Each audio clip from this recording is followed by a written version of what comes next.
All right, we're back. Another edition here of Colts Corner with myself, Kevin Bowen. It is week 13 and massive. That is the simplest way to describe what Sunday will be inside of Lucas Oil Stadium. And we'll probably say the same thing next week with at Jacksonville. Playoff odds, I was looking at some numbers, and I get it's still a little early for that, but if you play around, count that the Athletics playoff simulator, 2 wins for the Colts would push their divisional chances north of 90%, and 2 losses would drop it to 15% here right now. And if you split, you're probably looking right at a coin flip, and you'd probably set up some huge games to close out the season when it's Jacksonville and Houston there. The final 2 weeks of the year. So a lot to get to on today's pod. The Colts are in that walkthrough season, so don't have an injury report just yet and didn't have any practice availability like we usually do in person. But Shane Steichen, I did ask him any other injuries out of that Chiefs game, and he said no outside of Ashton Dulin. Well, I guess let's start with Dulin. Going to be on injured reserve. When you think about it from a special team standpoint, I don't think it's an exaggeration to say he's a guy that creates 2 to 3 first downs a game. And whether that is offensively, like he did on Sunday, or his ability to make a coverage tackle, punt or kick, he's just a very, very unique player. And, he probably has 3 to 4 roles in this football team that I don't think George Odom getting promoted all of a sudden checks all those boxes, of course, to those roles. Laquan Treadwell is going to have to do a little bit more. And, one thing to point out about their wide receiver depth chart right now, with the trade of A.D. Mitchell and then Dulin going to IR for a month, you really need Michael Pittman Jr. and Alec Pierce to stay healthy. And, those two guys have been pretty durable, throughout their careers. I know Pierce has had a couple concussions, but, those guys have pretty much been healthy, in their respective seasons. But right now, the backup outside wideout, that third wideout, would be Treadwell. And I think we've kind of yet to really see him offensively. Obviously, he's a very decorated player, frankly, going back to his Ole Miss days and, former first-round pick and, had a nice preseason finale there with Riley Leonard. But, Dulin to IR, again, he will be out 4 weeks. And you look at these 4 games, like you're a field goal favorite Sunday. It's probably going to be a field goal type spread next week in Jacksonville. Same thing in Seattle, one way or the other. I have a feeling this is kind of going to be the coin flippy nature to the rest of the season. A guy like Dulin can make a play or two that is the difference in the game. So, I get from a contractual standpoint or something, or, he's listed as your 4th wideout, but I think most fans, I think I'm speaking to a pretty intelligent group here that knows full well what Ashton Dulin can mean and does mean to this football team. The Daniel Jones injury situation, I mean, there's not really a whole lot there. I guess it's a bone bruise, but, no one's really saying anything more on that. Fibula, again, is the injury. They said they'll list him as limited today for that Wednesday walkthrough, but then he'll be good to go. And really, Shane Steichen tried to downplay it. Are you going to need to manage it through the rest of the season? And, he really downplayed that aspect to it. I'll go back to what I said on Monday. I definitely thought there were some moments in Sunday's game where you could see him favoring it, but then, also there were times where I didn't necessarily think that. And really, actions speak louder than words, right? Well, a little bit of actions from Daniel Jones in the game, but also if the Colts had any concern over Jones in that Kansas City game, wouldn't they have brought Brett Rippon up for injury insurance? Just to have a third quarterback? I mean, it's something they did. They haven't done since Richardson suffered the eye injury, but it's something they did all the time with Sam Ehlinger, having that third quarterback there. And it's not like their roster is in a dire injury situation to where they can't afford to make such a roster move here. So, again, Anthony Richardson's still out, so don't expect his return any imminent nature on that aspect to it. A couple other items just going back to Monday. I mean, I do think, not to rehash everything Jonathan Taylor related, but, if I just had to kind of summarize it, I would say you just let Kansas City off the hook a little bit. That's obviously my opinion. Shane Steichen, I don't think, on the regret meter, has a whole lot of it. Maybe that final drive there at midfield, which we talked about 4 or 5 minutes to go, I did think that was kind of a clock opportunity for you to at least make Kansas City's final drive have to respect the clock. I never thought Kansas City had to respect it. Honestly, the Colts had to respect it more than Kansas City did. But if you go back and you look at Taylor in these one possession games, I mean, you have rode him a lot late, and it's not like when you look at it, it's 12 carries against Atlanta in the fourth quarter and overtime, and it's that number against Denver and close to that with Arizona. Even the Rams game was a good size number there. And if you look at the Chiefs, it was just 3 in the fourth quarter and overtime there. The Steelers game, you were down by so much. I think it's, you were pretty much in the full kind of pass mode at that point of the game there. And, to me, it's just so much of you were able to let them dictate to your own player, to your best player. And I get there's a little bit of that at the running back position, but I still think you can't just throw in the towel that quickly. When you have a player like his talent there. So again, I don't want to hit too much more on it because we did talk a ton about it earlier in the week. I know Eddie and I mentioned it on Monday, but there is a little bit of if Shane doesn't have a lot of regret, if he doesn't think there's any limitations to the play calling with the fibula injury, to me, he should have some regret about the backed up at your own goal line. To me, the 2nd and 12 and the 3rd and 12 was really playing with, major fire there. Does that mean that he's very frustrated with the Daniel Jones you got in the fourth quarter? Not that there's anything you can do about it, but just from an evaluation standpoint, does he just feel like flat out that their passing game and that quarterback didn't make enough plays, period? And I think that's probably, a fair statement you could have there when it comes to looking back on that fourth quarter there. A couple other Steichen items just to go over from earlier in the week. He said replay assist told him the Noah Gray catch was good. Or I guess I should say the official near the Colts sideline told Shane when Shane was asking him that replay assist said it was a catch. So there's no point in challenging at that point. I think that's one of those where, had they called it incomplete on the field, then it probably doesn't get overturned. Had they called it a catch on the field, which they did, it probably doesn't get overturned. That's probably how I'd view it. I never got a great angle that it had definitely hit the ground there. And then I know a lot of debate on the overtime decision. Shane mentioned on Monday, it's kind of a 50-50 split analytically to where people are around the league right now and taking the ball versus not taking the ball. So again, you have a 10-minute period. Each team gets a possession, even if you score a touchdown to start.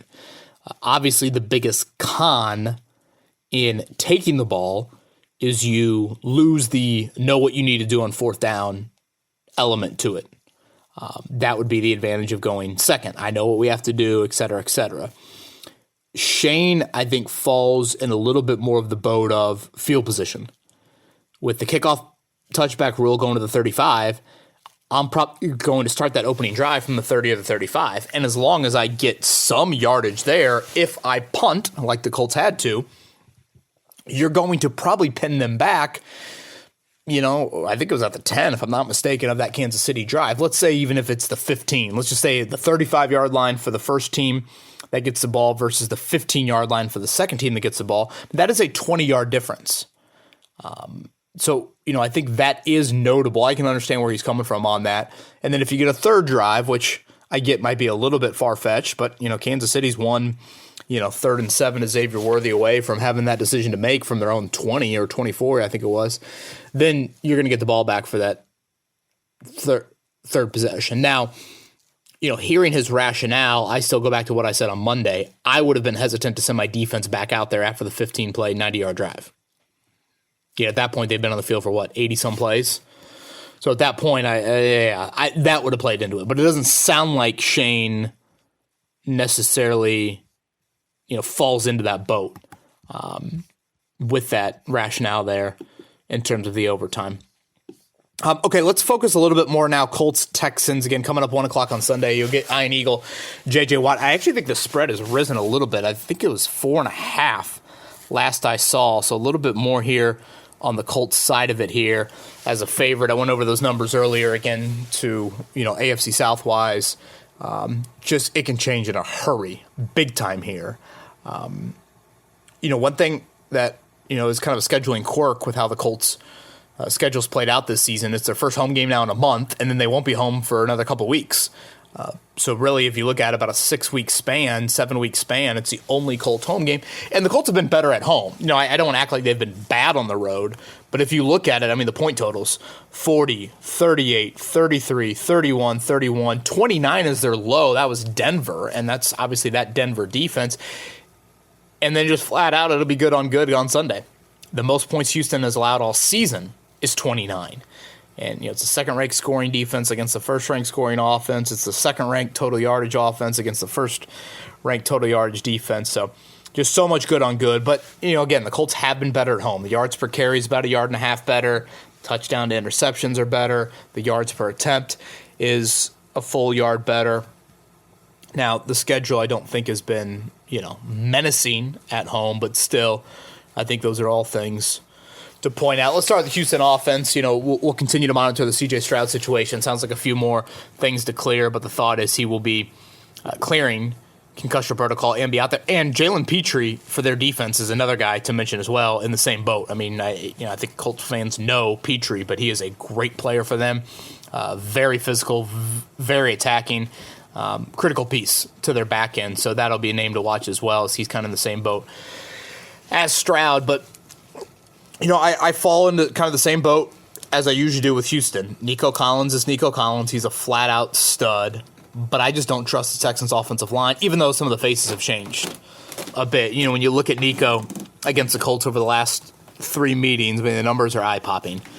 117, 195, 146. Those are the receiving yardage numbers the last 3 games. And honestly, what's most impressive to me is the catches versus targets. For a wideout, you usually don't see that number being super consistent, but he had 26 targets in these 3 games and 22 catches. So, he's easily, outside of Puka Nacua, right up there with any wideout I think the Colts are going to play this season. We'll see where he's at health-wise. He took quite the shot, I thought, on Thursday night against Buffalo, but this is why you have Sauce Gardner and Javarius Ward. And, if you look at the cornerback duos that the Colts have started, the outside cornerback duos in those games, the list is Juju Brents and Jalen Jones and, Dallas Flowers and Darrell Baker. That's not Sauce Gardner. And it's not Javarius Ward. And I think people are really torn on, I shouldn't say that. I would say mostly people feel like the Colts defense played pretty well on Sunday, which, again, it took me 30 minutes to get into it on the Monday pod. I think I'm there, but there is a lot of stuff that kind of gives me pause. And, I heard Matt Taylor saying Colts Roundtable Live was one of the wilder stats I'd heard. It's, the biggest yard differential the Colts have had in a game since 2017, which I'm like, damn, Colts have had a lot of bad teams and a lot of bad games in the last, 8 years, 9 years, and for a 240-yard differential to be the most was surprising me. Kansas City still had, the most yards they've produced all season long against you. No, but, again, I firmly believe the Mahomes blueprint is the Mahomes blueprint. And, for the most part in the Stroud era, they have done a good job in pressuring him and getting after him. And, the Anarumo history, I think it's just one game. Don't believe Nico Collins played in that game. He actually threw for about 350 against Anarumo. So we'll see how he comes back after missing about a month. Obviously, the defensive end duo is everything. They are and Will Anderson Jr. and Daniil Hunter, they can go wreck a game. They can do what T.J. Watt did against you. They have that aspect to him. They're 3rd and 4th individually in sacks right now. They've been particularly good in this win streak. The Davis Mills 3-start win streak. I want to say they've combined for an 11.5 sacks in these 3 games. Again, they are just a great, great duo. And, how much do you chip? How much do you leave Warren in? How much do you put Taylor over there? Then does that limit what your route tree looks like? And for a quarterback right now that's having some questions and some struggles, how much does that impact him? So all of that is very much at play. D'Amico Ryans has kind of handed the defensive coordinator play calling duties to Matt Burke, so it's a little different there than what it has been in some of these past meetings here. So, we'll get into the predictions after Twitter questions, but so much of the game, I think, centers for Houston to come into your building and be victorious, one of those guys has to wreck the game, period. I think if you are looking at a quiet-ish, and by wreck it, I mean like not just a sack or a sack and a half. I mean like they take the ball away. They directly make a play or two that leads to a turnover. What, Latu did, on that opening series there in Kansas City. Okay, let's get to a little Twitter time here. We got a few questions to get to, and certainly safe travels to everybody out there on this Thanksgiving Eve as I record this, and hopefully this will quench a little bit of your commute, or I don't know, maybe you just need to lock yourself in the bathroom and act like you're going number 2 for a while and want to get away from your family. Zero judgment here. This is from Ryan. KB, make me feel better about Daniel Jones and his quarterback ceiling. Tell me it's play calling. Tell me it's the wideouts not getting separation. Tell me that Jones is a legit top 10 guy. We always have seen eye to eye in the QB situation. I don't want a game manager. I don't want to depend on my play action. I want a quarterback that we can 100% lean on as a playmaker. When you have an MVP candidate in Taylor, downfield success should be off the charts. I should be locked up in an institution for this next comment, but I'm one more bad QB game away from wanting to see Anthony Richardson with this revamped O-line and Tyler Warren. Well, as far as that last part is, Ryan, I wouldn't hold your breath on Anthony Richardson, even being healthy enough to necessarily cause such a question to be asked. Right there, Ryan, you say it yourself. I want a quarterback that we can lean on as a playmaker. I mean, if anyone has listened to this podcast for longer than a month, that has always been my, mantra, MO. I've been such a draft and develop believer. You've got to find a guy, particularly in the AFC, you got to have that guy, et cetera, et cetera. So, tell me that Jones is a legit top 10 guy. I mean, there's no way I can sit here and tell you that whatsoever. Does this recent play lead more towards franchise tag versus long-term deal? What about the tag? Is cap hit all being absorbed in that 2026 cap? Is that an ideal situation for you after you just traded for Sauce? I mean, these are all very difficult questions. All of it. But right now, I think there is real Daniel Jones concern. And I go back to those blitz numbers. When the pressure has been around him, like a lot of quarterbacks, it's either good play for you or it's good play for us. Well, early in the season, the Colts were producing some of that. But in Jones' career, he hasn't been that. And now lately, those situations are continuing to arise. And I really think for Jones and a little bit more Steichen era, just again, what a massive game coming up on Sunday. When you're in that first year and you get that Week 18 win and get in, that's kind of a honeymoon phase still. Denver last year, yes, I mean, that was a pivotal game, but this is a game in next week as well, to where all of a sudden now you play from ahead in Jacksonville. They have to come and get you, and they need two things to happen. And I think that is why I look at Sunday in just such a critical game, especially with two on the road right after that. But yeah, I mean, as far as Jones is concerned, I cannot, I'd be lying to you if I said, oh yeah, let me talk you off the ledge. Everything is golden here. The lack of shots deep. I hated just 2 targets to Alec Pierce. I just think there are, to me, and I said this to Eddie on Monday and to you guys, given the Colts skill group right now, naturally Tyler Warren's going to fall into his touches. But for me, you have to dial up multiple downfield shots to Alec Pierce a game and let Jonathan Taylor touch the ball a little bit more in that fourth quarter, especially if a one-possession game where you have the lead and you're on the road. And, even go back to those numbers I mentioned to you earlier in the podcast of the one-possession games and how much you were touching it, how much Taylor was touching it, in a lot of those wins there. All right, let's go to King. He goes, officially let go of my Super Bowl dreams on Sunday. Don't think Shane Steichen is a Super Bowl caliber head coach. He makes blunders that we think he learns from, but he reverts back often, like not running, getting past crazy. When Daniel Jones is shaky, we got a pretty decent line of questionable decisions from him. I think he is an advantage. He is an advantage against good coaches, but against great coaches, I don't think he can hang. So my question is, can you please tell me why I'm wrong? I want to be so bad. Well, it is kind of funny when you look at it. The Colts have lost to 3 Hall of Fame quarterbacks and probably 3 Hall of Fame coaches, right? I assume Sean McVay is on that trajectory, and Mike Tomlin and Andy Reid are definitely Hall of Fame coaches. So, it's there are times where I am as confused as you are, King. He's a smart dude. There's a lot of things that I like. The good news is you're at 8-3. You're going to have more of these moments to prove yourself and to rewrite what, last week's chapter at least is. To me specifically with the whole, players not plays, getting away from Taylor, I don't consider this, a lot of people be like, Shane's done this twice this season. I really don't. I mean, I know Taylor didn't touch on the fourth quarter of the Steelers game, but at that point you were legitimately down. I think Pittsburgh had done a really nice job. I don't even think you had like the 27-yard spark in there like he had on Sunday. And again, scoreboard dictated you to probably get away from him. Sunday, I don't think is apples to apples. The Kansas City game to me is not the same as the Pittsburgh game. So I understand we can kind of get into this narrative a little bit here of like, oh my gosh, he did it again. Well, I mean, you go back and listen to what I said after the Pittsburgh game. I just don't feel it in that same light.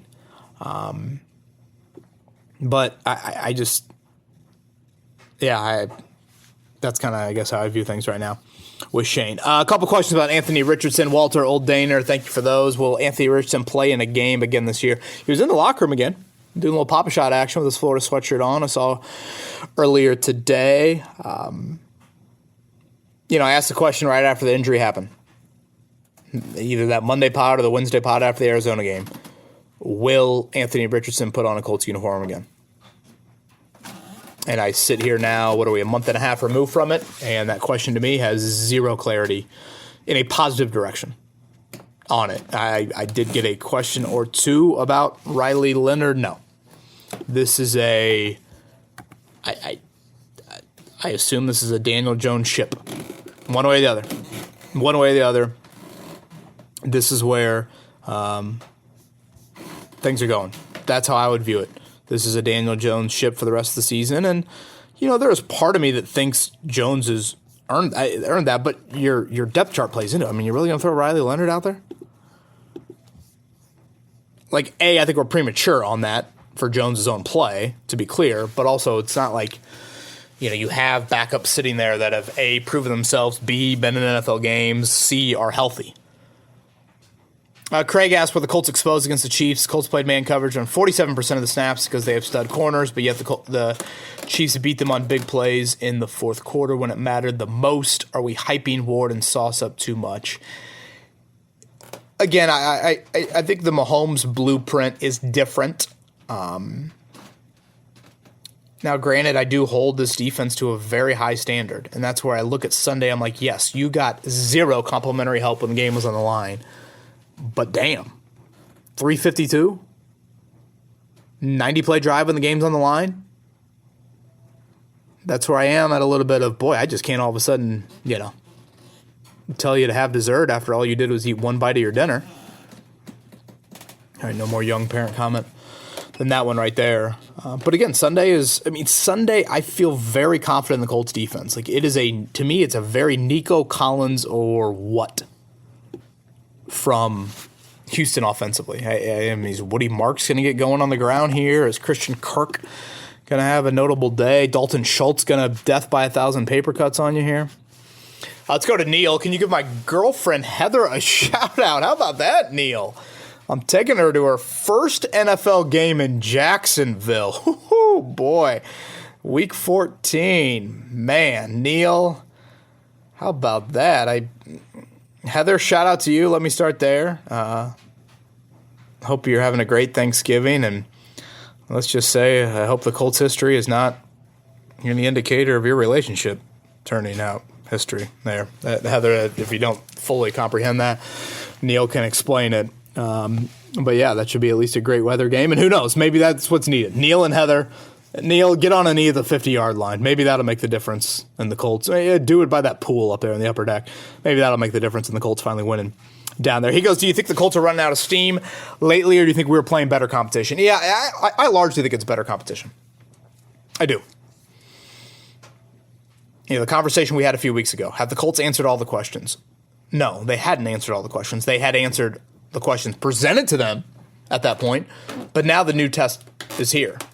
Go back to what I said earlier about these, Vegas lines the rest of the season, whether it's environment, more road games, whether it's better defenses, whether it's teams in, playoff competition. As I said on last week's podcast, by record, Kansas City is the easiest team you'll play the rest of the year. I mean, starting on Sunday, every team you play the rest of the season, the final 6 games are better than 500. So I think it's a little bit of better competition. Yeah, maybe some of it, again, is, running out of steam. Is that another way to say, 17-week grind, all of a sudden, the teams have seen you on film, maybe more of a blueprint there. There's probably some truth to that as well. Let's end with the Wake Spike. Hey, guys, if DeForest Buckner was healthy and in the Kansas City game, would we have won? Do you agree? Also, I personally can't stand Chris Collinsworth or Tony Romo as announcers. Do you have any announcers whose style you don't particularly care for? One thing, again, to mention about Buckner is, the fact that they're optimistic he's going to return this year, I think is very big news. And, yeah, I do think that game, given how your defense couldn't get off the field, had a definite feel of it that Buckner would have made a difference in that game. I mean, all you needed was one play, and you're probably doing enough to win that game. So I would say yes. But, again, the fact that he sounds like you're optimistic he's going to come back is great news. Yeah, again, I'm not a big ref fan. I'm not a big announcer fan. I know there are a lot of people out there that just despise officiating crews and despise announcing crews. That's why I mentioned the announcing crews on the podcast, because I know a lot of people care about them. There's definitely ones that I like or enjoy. For example, from a Big Ten standpoint, I'm not a big Stephen Bardo guy. I can get why hearing Romo every week would probably wear on you. There's part of me that's like, being in the game. He made a huge deal, for example, out of that Josh Downs miss on 3rd and 4. And, in a vacuum, you're like, man, you're really reacting like that on a, late third quarter, 3rd and 4 of a game that's, 2 scores. But I think having played the game at such a high level, I think, against an opponent like that, you play with fire. Is it a little too full throttle? Again, is it Gus Johnson going voice crack in the first quarter? Yeah, I can get that. But I don't know. There's part of me that would rather have that passionate insight than not, to be honest with you. But again, I've never really been a huge announcer guy or official guy. Okay, let's give a pick here. Colts 4.5-point favorite coming up, 44.5, the over/under. Make sure those game breakers do not wreck it. And that would be Collins, that would be Hunter, that'd be Anderson Jr. But ultimately, I'm going to go Colts. 2016, I'll go Colts. I know low-scoring game. Maybe it's too low-scoring there. I just don't trust Houston's run defense. I know they've done a decent job against Henry and McCaffrey, but still, I don't fully trust it, and I definitely don't trust their offensive line. Now, do I trust the Colts pass rush? That's a fair counter.